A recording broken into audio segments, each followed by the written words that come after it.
నరేంద్ర మోడీ గారైనా చంద్రశేఖరరావు గారైనా గత 10 సంవత్సరాలుగా వాళ్ళు చేసిన ప్రణాళికలు ఏంటివి, తెచ్చిందేందో ఎక్కడ నిలబడి చర్చ చేద్దామన్నా నేను సిద్ధం. కేటీఆర్ను కిషన్ రెడ్డిని ఇద్దరిని కలిసిరమని అడుగుతున్న బ్యాడ్ బ్రదర్స్ని ఇద్దరిని. ఇవాళ ఈ నగరాన్ని అభివృద్ధి చేయాలంటే మాకు ఈ బీఆర్ఎస్ బీజేపీ ఎమ్మెల్యేలు ఎంపీలు అడ్డంకిగా మారినరు, చీడ పురుగుల్లాగా తయారైనరు. కంటోన్మెంట్లో కాంగ్రెస్ గెలిస్తే 5,000 కోట్ల రూపాయలతో అభివృద్ధి పనులు మొదలుపెట్టినాం. ఇవాళ జూబ్లీ హిల్స్లో గెలిస్తే ఇక్కడ నగరంలో అభివృద్ధి చేయడానికి నాకు సహకారం అందుతుంది. ఇవాళ అందుకే జూబ్లీ హిల్స్ కాంగ్రెస్ గెలవాల్సిన అవసరం ఉంది. నగరాన్ని అభివృద్ధి చేయాలంటే ప్రజాప్రతినిధుల సహకారం అవసరం. ఈరోజు ఓల్డ్ సిటీలో ఎంఐఎం నాకు సహకరించినందుకు 20 ఏళ్ళ నుంచి ఆగిపోయిన గౌలిగూడ నుంచి Chandrayangutta old city metro rail ఈరోజు పనులు వేగంగా జరుగుతున్నాయి. అండర్ గ్రౌండ్ డ్రైనేజ్ పనులు జరుగుతున్నాయి. మిరాలం ట్యాంకులో ఎలివే రోడ్డు బ్రిడ్జ్, కేబుల్ బ్రిడ్జ్ ఈరోజు 500 కోట్లతో పనులు ప్రారంభమైనాయి. ఆరాంగఢ్ బ్రిడ్జ్ను కంప్లీట్ చేయగలిగిన నేను. ఓల్డ్ సిటీలో రోడ్ల విస్తరణ పనులు నేను పూర్తి చేయగలిగిన.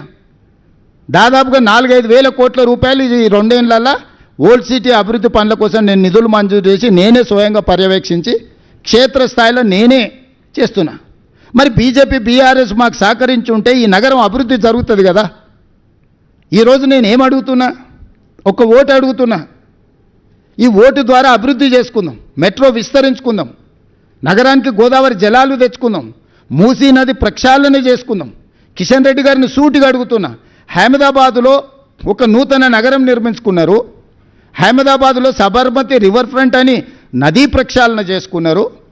ఉత్తరప్రదేశ్లో గంగా నది ప్రక్షాళన చేసుకొని 1,000 కోట్ల రూపాయలు కేంద్ర ప్రభుత్వం నిధులు ఇచ్చింది.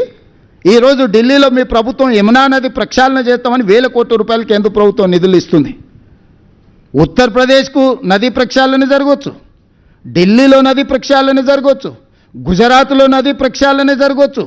ఈ 3 రాష్ట్రాలు అభివృద్ధి చేసుకోవచ్చు. మరి మూసీ నది ప్రక్షాళన మనకు వద్దా?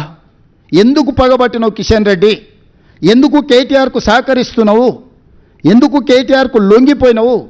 కేటీఆర్ అనేవాడు ఒక విషపురుగు, విష సంస్కృతిని తీసుకొచ్చినోడు.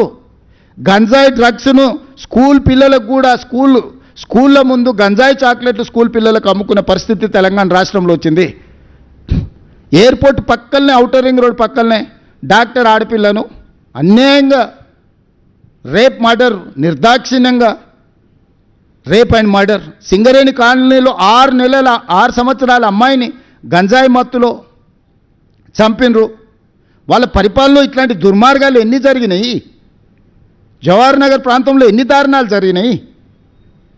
మేము వచ్చినాక శాంతి భద్రతలను పర్యవేక్షించి కఠినంగా వ్యవహరిస్తున్నాం.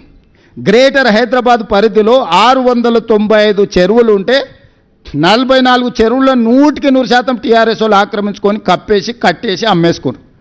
127 చెరువులు ఇవాళ పాక్షికంగా ఆక్రమించుకొని మొత్తాన్ని ఆక్రమించుకునే ప్రయత్నం చేస్తారు. ఇవాళ ఎందుకు హైడ్రా మీద విషం జమ్ముతుండ్రు? మీరు ఆక్రమించి